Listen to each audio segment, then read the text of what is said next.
Assalamualaikum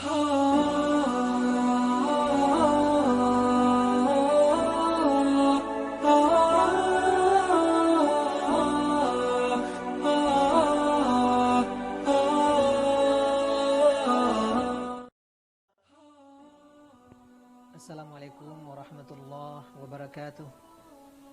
Alhamdulillahi rabbil alamin. Nahmaduhu wa nasta'inuhu wa nastaghfiruh wa nastahdihi wa natubu ilaih. Wa na'udzu billahi min syururi anfusina wa min sayyiati a'malina. Man yahdihillahu fala mudilla lahu wa man yudlil fala hadiya lahu. Asyhadu an la ilaha illallah wahdahu la syarika lahu. Wa asyhadu anna Muhammadan abduhu wa rasuluh sallallahu alaihi wa ala alihi wa sahbihi wa sallama tasliman katsira. Ma'asyiral muslimin wal muslimat rahimakumullah. Usikum wa nafsi bitaqwallahi faqad fazal muttaqun. Ya ayyuhalladzina amanu taqullaha haqqa tuqatih wa la tamutunna illa wa antum muslimun. Isma'u qaulallahi ta'ala fi kitabihil karim. A'udzu billahi minasy syaithanir rajim. Bismillahirrahmanir rahim. Dhaharal fasadu fil barri wal bahr bima kasabat aydin nas liyudhiqahum ba'dal ladzi 'amilu la'allahum yarji'un. Qul siru fil ardi fanzuru kayfa kana 'aqibatul ladzina min qabl kana aktsaruhum musyrikin. Fa'akim wajhaka lid-dinil qayyim min qabli an ya'tiya yawmun la maradda lahu min Allah yawma idzin yasadda'un. Man kafara fa'alayhi kufruh wa man 'amila salihan fali anfusihim yamhadun. Kaum muslimin dan kaum muslimat, hamba-hamba Allah dimanapun berada, rahimakumullah. Marilah senantiasa kita bersyukur kepada Allah Subhanahu wa taala atas segala nikmat dan karunia yang selalu Allah limpahkan kepada kita semuanya, terutama nikmat iman, nikmat Islam, nikmat kita diberi kemudahan, kelapangan untuk melakukan amal soleh. Semoga nikmat iman, nikmat Islam dan nikmat amal soleh kita senantiasa dimudahkan Allah dan abadi terjaga sampai kita menghadap Allah Subhanahu wa taala. Selanjutnya selawat berserta salam untuk Nabi Muhammad sallallahu alaihi wasallam. Allahumma shalli ala Muhammad wa ala alihi wa sahbihi ajma'in. Semoga kita senantiasa diberi kemampuan dan kekuatan oleh Allah untuk mengikuti sunnah-sunnah Rasulullah sallallahu alaihi wasallam dan kelak kita dikumpulkannya bersama beliau di surga Firdaus yang tinggi. Pada kesempatan kali ini, di tengah kita sedang diuji oleh Allah Subhanahu wa taala musibah wabah COVID-19 virus corona yang telah menimpa seluruh dunia. Bahkan sampai hari ini sudah lebih dari 1.200.000 orang yang positif terpapar penyakit ini. Di berbagai lebih dari 100 negara yang terpapar. Kepada Allah Subhanahu wa taala kita memohon semoga ujian dan wabah ini segera diangkat dan kita dilindungi oleh Allah Subhanahu wa taala. Dalam momen ujian dari Allah ini tentu sangat layak kita kemudian membaca dan mentadaburi firman Allah Subhanahu wa taala surah Ar-Rum ayat 41 sampai ayat 44. Di ayat 41 Allah Subhanahu wa taala berfirman, "Dhaharal fasadu fil barri wal bahr bima kasabat aydin nas liyudhiqahum ba'dal ladzi 'amilu la'allahum yarji'un." Artinya telah nyata kerusakan di daratan dan di lautan disebabkan oleh perbuatan tangan manusia, agar Allah rasakan kepada mereka akibat dari sebagian yang telah mereka perbuat, agar mereka kembali kepada Allah Subhanahu wa taala. Ini ayat 41 dari surah Ar-Rum yang berbicara tentang kerusakan yang terjadi di muka bumi. Allah Subhanahu wa taala menyatakan telah nyata kerusakan di daratan dan di lautan.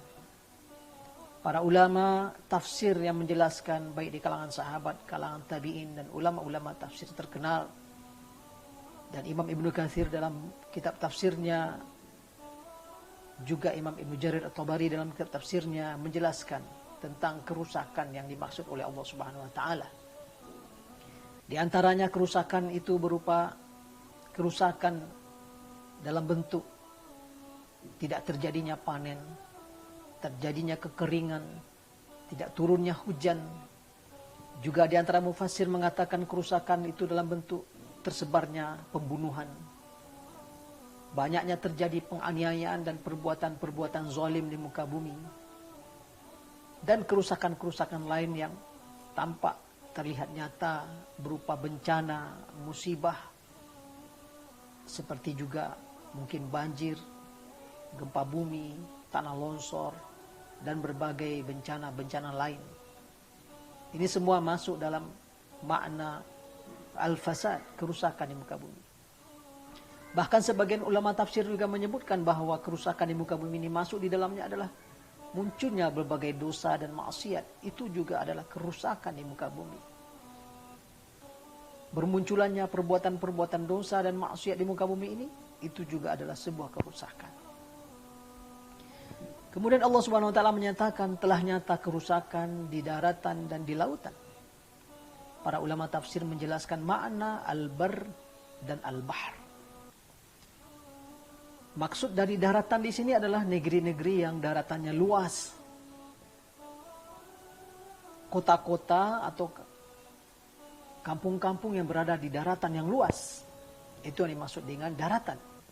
Sedangkan lautan maksudnya adalah kota-kota dan negeri-negeri yang berada di tepi pantai atau di dekat sungai. Karena bangsa Arab dahulu menamakan daerah-daerah yang dekat sungai, daerah-daerah yang dekat laut, itu dinamakan semuanya adalah al-bahr, laut. Cukup banyak kota, negeri, kampung berada di tepi laut, berada di tepi sungai. Maka semua itu dinamakan al-bahr. Termasuk di dalamnya adalah negeri-negeri yang berupa pulau-pulau. Dan termasuk juga tentunya sesuai dengan makna aslinya, al-bahar adalah laut. Maka ketika Allah Subhanahu wa taala mengatakan telah nyata kerusakan di daratan dan di lautan, sesuai dengan penafsiran para ulama tafsir tadi, maksudnya adalah telah nyata kerusakan-kerusakan di kota-kota, di kampung-kampung yang memang terletak di daratan. Dan telah nyata kerusakan terjadi di kota-kota, negeri-negeri yang terletak di tepi sungai, negeri-negeri yang terletak di tepi laut, atau negeri yang terletak di kepulauan. Semua itu menjadi tercakup maknanya.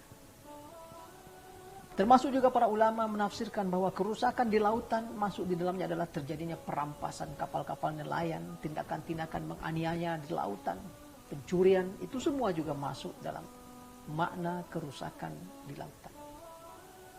Artinya kaum muslimin dan kaum muslimat, ayat ini sebenarnya telah menggeneralisir seluruh bentuk kerusakan yang ada, baik di daratan ataupun di lautan, baik di kota, di desa, di kampung, baik di daerah-daerah yang merupakan daratan yang luas, seperti negara-negara, kota-kota yang berada di benua atau di pulau-pulau yang besar, atau juga kota-kota, negeri-negeri yang berada di tepi pantai atau di tepi sungai yang luas.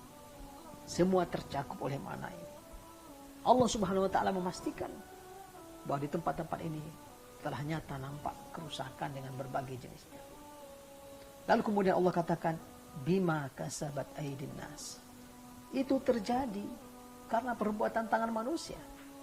Bukan Allah berbuat aniaya, bukan Allah berbuat kezaliman. Terjadinya gagal panen, terjadinya kemarau, tidak turunnya hujan, itu semua adalah karena manusia telah berbuat dosa.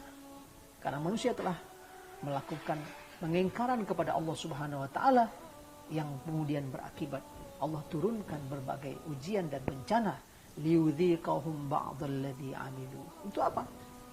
Agar mereka kemudian dihukum oleh Allah dengan cara agar mereka merasakan sebagian dari akibat perbuatan mereka.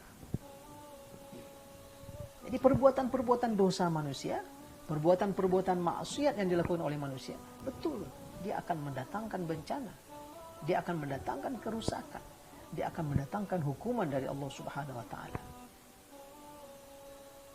Dalam ayat lain Allah Subhanahu wa taala mengatakan, "Wa ma kana rabbuka liyuhlikal qura bidzulmin wa ahluha muslihun." Enggak mungkin Tuhan engkau menganiaya atau menghancurkan sebuah negeri dengan cara aniaya sementara penduduknya masih berbuat baik, penduduknya masih berbuat soleh. Maka Allah tidak akan turunkan sesuatu yang menganiaya mereka. Allah tidak akan membuat atau menghadirkan bencana yang membuat mereka terzolimi secara masif atau massal.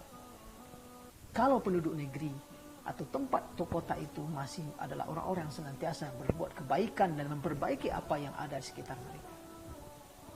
Maka ayat 41 ini menegaskan, Zaharal fasadu fil barri wal bahri bima kasabat aydin nas liyudhiqahum ba'dal ladzi 'amilu la'allahum yarji'un.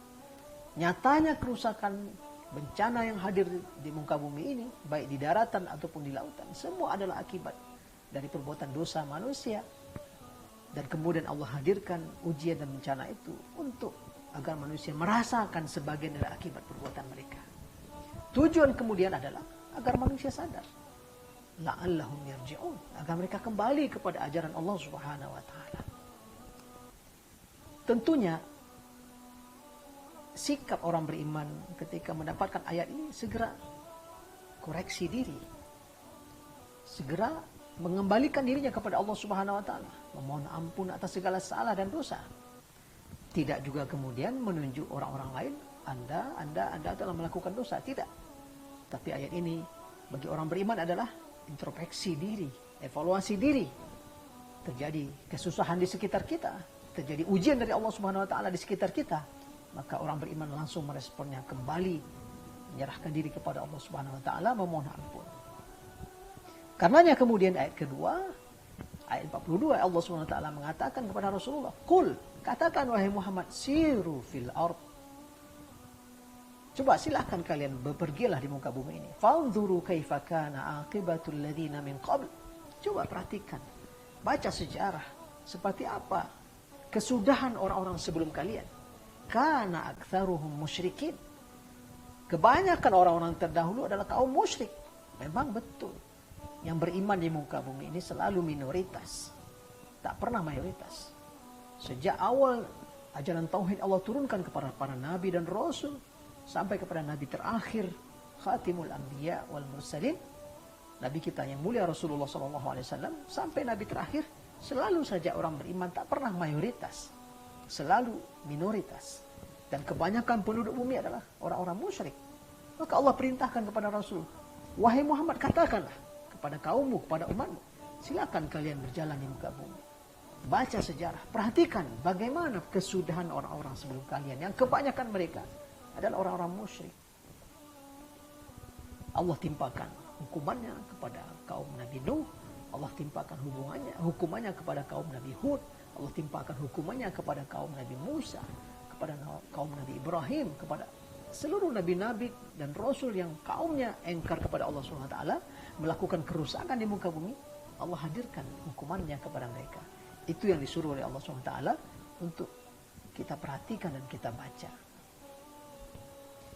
Kemudian pada ayat yang ketiga, Allah Subhanahu wa taala memberikan solusi bagi orang beriman tentunya. Fa'aqim wajhaka lid-dinil qayyim min qabli an ya'tiya yawmun la maradda lahu minallah. Maka apa solusinya? Telah nyata, telah kita lihat kerusakan, telah datang bencana, musibah, ujian dari Allah Subhanahu wa taala. Apa solusinya? Fa'aqim wajhaka lid-dinil qayyim. Ayo, hadapkanlah wajah kalian, hadapkanlah wajahmu kepada agama yang lurus ini. Segera merapatkan diri kepada ajaran Allah Subhanahu wa taala, agama Islam yang lurus ini. Jangan tunggu lagi. Jangan tunggu selesai musibah dan wabah ini baru kita akan kembali kepada Allah. Terlambat. Jangan sampai tunggu peringatan yang keras berupa hari yang tidak ada bisa kita menolaknya. Min qabli an ya'tiya yaumun la maradda lahu minallah. Hari yang tidak bisa kita tolak kedatangannya dari Allah. Hari apa itu? Hari kiamat. Yauma idzin yasadda'un. Hari itu nanti kalian akan terpencar-pencar, kocar-kacir. Ya, seperti Allah katakan dalam surat yang lain, dalam surah Al-Hajj, di hari kiamat itu Yauma tarawnaha tadhalu kullu murdi'atin amma arda'at. Hari itu kalian saksikan ibu yang menyusukan bayinya, ya, lepas, lupa dengan bayinya.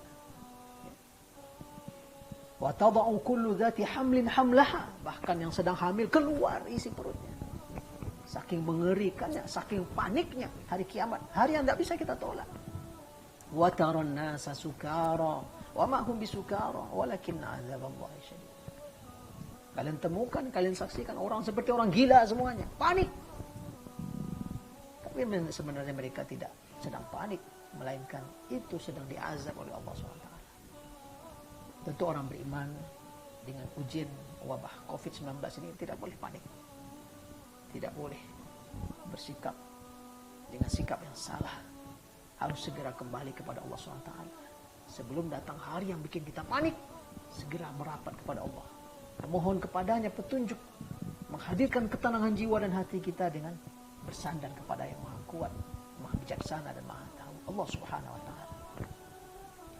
Terakhir di ayat yang keempat, ayat 44, Allah katakan, "Man kafara fa'alaihi kufruh, wa man 'amila shalihan fali anfusihim yamhadun." Sudah datang ujian, sudah datang cobaan dari Allah Subhanahu Wa Ta'ala. Kata Allah, barang siapa yang masih terus saja engkar, fa'alaihi kufruh, dia akan tanggung keengkarannya. Sudah begini ujian dari Allah Subhanahu Wa Ta'ala, masih terus saja bermaksiat, masih saja tidak patuh kepada Allah Subhanahu Wa Ta'ala, masih saja tidak kembali kepada ajaran Allah Subhanahu Wa Ta'ala, fa'alaihi kufruh, dia akan tanggung kekafirannya. Tidak usah kita ribut, tidak usah kita susah memikirkannya. Ini contoh para ulama sudah mengeluarkan fatwa, mari kita menahan diri di rumah, tidak berkumpul. Untuk sementara kita tidak sholat Jumat berjamaah, untuk sementara kita tidak sholat berjamaah 5 waktu, menghidupkan jamaah di rumah dengan segala pertimbangan dan pemikiran para ulama dengan seluruh pakar dan orang-orang yang punya keahlian di sini.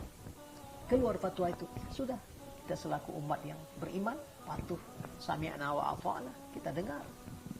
Tak usah pula kita, itu pasar masih ramai, itu mall masih buka, itu warung. Kalau ada yang masih engkar, tak usah kita ribut. Farafa alaihi kufru. Masih ada yang engkar, biar dia tanggung keengkarannya. Wa man 'amila shalihan fali anfusihim yamhadun. Kata Allah, sebaliknya siapa yang terus beramal soleh, dia sedang mempersiapkan kebaikan untuk dirinya. Dia sedang mempersiapkan kemenangan untuk dirinya. Tidak ada ruginya kita. Terus kita beramal soleh, kita patuhi pemerintah yang memberikan instruksi, kita patuhi para ulama yang telah memberikan fatwa, kita lanjutkan amal soleh kita, dan kita tidak banyak ngeyel, tidak banyak bandel, ya, tidak terlalu banyak protes dan merapatkan diri kepada Allah Subhanahu Wa Ta'ala. Sesungguhnya kita sedang dalam amal soleh, sesungguhnya kita sedang menyiapkan kebaikan bagi diri kita. Wa man 'amila shalihan faliham anfusihim yamhadun. Nah, orang-orang yang beramal soleh, dia tengah mempersiapkan kemenangan dan siapkan keberuntungan bagi dirinya, baik itu di dunia apalagi di akhirat. Hadanallahu wa iyyakum ajma'in. Aqulu qawli hadza astaghfirullah li wa lakum wa li sa'iril muslimina wal muslimat wal mu'minina wal mu'minat fastaghfiruhu innahu huwal ghafurur rahim. Wallahu a'lam bissawab. Wassalamu alaikum warahmatullahi wabarakatuh.